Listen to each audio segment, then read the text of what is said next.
Hi friends, welcome to Vijayana cooking and blogs. మీరంతా ఎలా ఉన్నారు ఫ్రెండ్స్? మీరంతా కూడా బాగుండాలని మనస్ఫూర్తిగా కోరుకుంటున్నానండి. ఈరోజు అయితే వాతావరణం కొంచెం మబ్బుగా ఉంది, అలాగే లైట్గా తుప్పర పడుతుంది, అలాగే ఎండ కూడా వస్తుంది. మా వారి కోసం అయితే ఈరోజు ఇంకా రవ్వ దోశ అయితే వేసి ఇచ్చాను ఫ్రెండ్స్. ఇడ్లీ పిండి అయితే అయిపోయింది, రవ్వ దోశ వేసి ఆయనకి టిఫిన్ అయితే వేసి ఇచ్చేసాను. నేను కూడా ఒక దోశ అయితే తిన్నాను. రవ్వ దోశ అనేది కొంచెం బాగా పలచగా కలుపుకుంటే బాగా పలచగా వస్తుంది, బాగుంటుంది కూడాను. మనకు తిక్కగా కలుపుకుంటే తిక్కగా వస్తుంది, అయినప్పటికీ టేస్ట్ అయితే సూపర్గా ఉంటుంది. ఇంక ఇంట్లో పట్టిన ముక్క ఆవకాయ ఉందండి, అదైతే వేసి ఇచ్చాను. బట్టలు కూడా ఉతికేసుకుని ఆరవేసుకున్నానండి. ఎందుకంటే వాతావరణం కొంచెం మబ్బుగా అలా ఉన్నప్పుడే మళ్ళీ ఏ చినుకులు పడతాయి ఏంటో తెలియదు కదా. వాతావరణం ఎప్పుడు కూడా ఎలా ఉంటుందో కూడా గెస్ చేయలేకపోతున్నారు వాతావరణం వాళ్ళే. ఇంకా తప్పదని చెప్పి ఇంకా బట్టలు అవి ఉతికేసి ఆరేసుకున్నాను. ఈరోజు అయితే కోడిగుడ్లు ఉన్నాయి ఫ్రెండ్స్. కోడిగుడ్లు కొంచెం ఎండ్రేలు వేసి బెండకాయలు అవి ఉన్నాయి, వాటితో అయితే పులుసు పెడదాం అనుకుంటున్నాను. టేస్ట్ అయితే సూపర్గా ఉంటుంది, ప్రతి ఒక్కరికి తెలిసే ఉంటుంది. చాలామంది కోడిగుడ్లు ఎండ్రేలు వేసి పులుసు అనేది పెట్టుకుంటూ ఉంటారు. మా సైడ్ అయితే ఎక్కువగా గోదావరి జిల్లాల వాళ్ళు అయితే, తూర్పు పశ్చిమ గోదావరి జిల్లాల వాళ్ళు ఎక్కువగా ఇలా కోడిగుడ్లతో ఎండు చేపలు కానీ ఎండ్రేలు కానీ ఏవైనా సరే వేసుకుని ఇలాగ వండుకోవడం అనేది బాగా అలవాటు.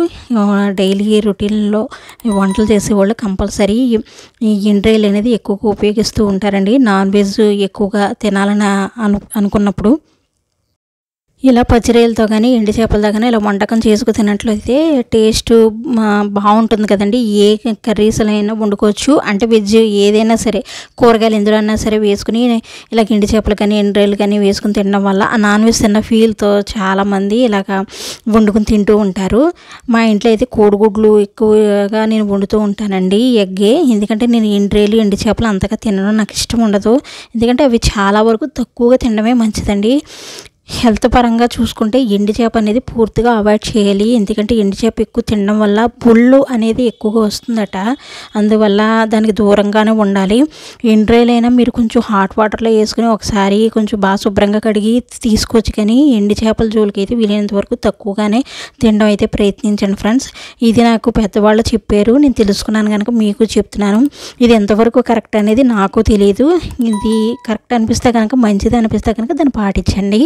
నేనైతే 4-5 పచ్చిమిరపకాయలు అయితే వేసుకున్నానండి, ముక్కల కింద కట్ చేసుకుని. మీకు పచ్చిమిరపకాయ ఎక్కువ ఇష్టమైతే వేసుకోవచ్చు, ఎందుకంటే ఇది పులుసు కూర కనుక టేస్ట్ బాగుంటుంది. మూత పెట్టి మగ్గించుకున్నట్లయితే ఉల్లిపాయ అనేది బాగా మగ్గుతుందండి.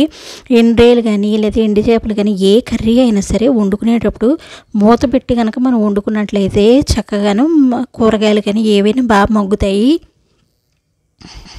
టమాటాలు కూడా ముక్కలుగా కట్ చేసుకున్నానండి, ఒక పెద్ద సైజు టమాటా, అలాగే బెండకాయలు కూడా కట్ చేసుకుని వేసుకున్నాను. నాకు బెండకాయ అనేది ఎక్కువగా పడదండి ఇంట్లో, నేను కూడా మరి తినాలి కనుక బెండకాయ అనేది తక్కువగానే వేసుకుంటాను. ఈ పులుసు అనేది కూడా బాగా తక్కువగా వేసుకుని తింటాను, ఎందుకంటే బెండకాయ అంటే ఇష్టం చాలా. కానీ బెండకాయ తింటే నాకు చేతులు కాళ్ళు బాగా లాగడం అలాంటివి జరుగుతాయి, వాతం శరీరం నాది కొంచెం, అందువల్ల నేను బెండకాయ అనేది తిన్నాను. చిన్నప్పటి నుంచి కూడా బెండకాయ అనేది తక్కువేనండి తినడం, అందువల్ల నేను బెండకాయ అనేది బాగా తక్కువగానే తింటూ ఉంటాను. మా వారికి అయితే ఇష్టమని ఆయనకి ఫ్రై అది చేస్తూ ఉంటాను. బెండకాయ పులుసులో ఇలాగ ఎండ్రాయిలు వేసుకుని తింటే సూపర్గా ఉంటుంది. మీలో ఎంతమందికి బెండకాయ ఎండ్రాయిల్ కాంబినేషన్ ఇష్టమో నాకు కామెంట్ సెక్షన్లో తెలియజేయండి ఫ్రెండ్స్. నేనైతే కారం 2 స్పూన్లు వేసుకున్నానండి. మీరు తినేదాన్ని బట్టి కారం వేసుకోవచ్చు, ఇందులో మీరు ఇష్టపడితే కనుక అల్లం వెల్లుల్లి పేస్ట్ కూడా వేసుకోవచ్చు. కానీ ఇలాంటి వంటకాలు చేసుకునేటప్పుడు ప్లెయిన్గా ఉంటేనే బాగుంటుంది. అల్లం వెల్లుల్లిపాయ కానీ గరం మసాలా కానీ ఏం వేసుకునే అవసరం లేదు, ఎందుకంటే ఆ ఫ్లేవర్ తెలియాలంటే, ఆ సువాసన మనకు తెలియాలంటే, ఎండ్రాయిలు కానీ ఎండు చేపలు కానీ ఆ వాసన మనకు తెలియాలంటే ప్లెయిన్గా వండుకుంటేనే చాలా సూపర్గా ఉంటుందండి. నేనైతే ఒక పెద్ద నిమ్మకాయ అంత చింతపండు తీసుకుని కొంచెం పులుసు కింద చేసుకున్నాను. వాటిని అయితే ఆ వాటర్ని అయితే వేస్తున్నాను. ఈ పులుసు అనేది మనకి దగ్గరగా చిక్కపడే వరకు కూడా కుక్ చేసుకుంటే బాగుంటుందండి. కోడిగుడ్లు ఏవైతే ఉన్నాయో అవి కూడా వేసేసుకోవడమే. ఇలా చేసుకుని తినడం వల్ల టేస్ట్ చాలా బాగుంటుంది. ఇందులో కొత్తిమీర వేసుకోవచ్చు, కొత్తిమీర వేసుకుని బాగా దగ్గరగా మరిగించిన తర్వాత చక్కగా నూనె మనకు పైకి తెలుతుంది చూడండి, అలాంటప్పుడు కనుక మనం దించేసుకుంటే సరిపోతుంది. ఇది 2 పూటలకి కూడా మాకైతే వచ్చేస్తుందండి. ఇలా ఎప్పుడైనా నేను నెలలో ఒకసారైనా ఇలా వండుతూ ఉంటాను. చూడండి పులుసు అనేది బాగా మరుగుతుంది, ఆ మరుగుతున్నప్పుడే మంచి అరోమా ఉంటుంది, ఆ వాసన ఎంత బాగుంటుందో. అది ఇష్టపడే వాళ్ళకైతే ఓకే అండి, కొంతమంది అయితే ఇలా ఇష్టపడరు తినడానికి కూడా.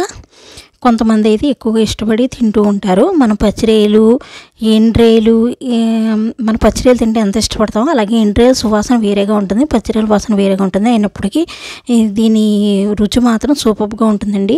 మీలో ఎంతమందికి ఇష్టం అనేది కూడా నాకు కామెంట్ సెక్షన్లో తెలియజేయండి. రైస్ అయితే పెట్టేసుకున్నాను ఫ్రెండ్స్. ఈ రోజైతే ఇట్లా తొందరగా వంట చేసి కొంచెం బీరువా అది సర్దాలండి. అవన్నీ కూడా సర్దుదాం అనుకుని ఇంకా 1 by 1 ఇంకా సరుకులు ఇవన్నీ కూడా తెచ్చుకునేవి ఉన్నాయి. అవన్నీ కూడా నేను సర్దుకుంటూ రావాలి. ఇల్లు కూడాను ఈరోజైతే చాలా వర్క్ ఉంది ఫ్రెండ్స్. ఇంకా అందుకే వీడియోస్ కూడా లేట్ అవుతున్నాయి. కొంచెం హెల్త్ బాగోక జ్వరం అది తగ్గిన తర్వాత కూడా కొంచెం నీరసంగా ఉండడం వల్ల నేను వీడియోస్ కూడా పెట్టలేకపోతున్నాను. వీడియోసే మానేద్దాం అనుకున్నాను అసలు యూట్యూబ్. మా వారైతే ఇంకా గొడవ చేశాను వల్ల మళ్ళీ తిరిగి నేను అప్లోడ్ చేస్తున్నాను. మన ఛానల్ నచ్చితే ప్లీజ్ సబ్స్క్రైబ్.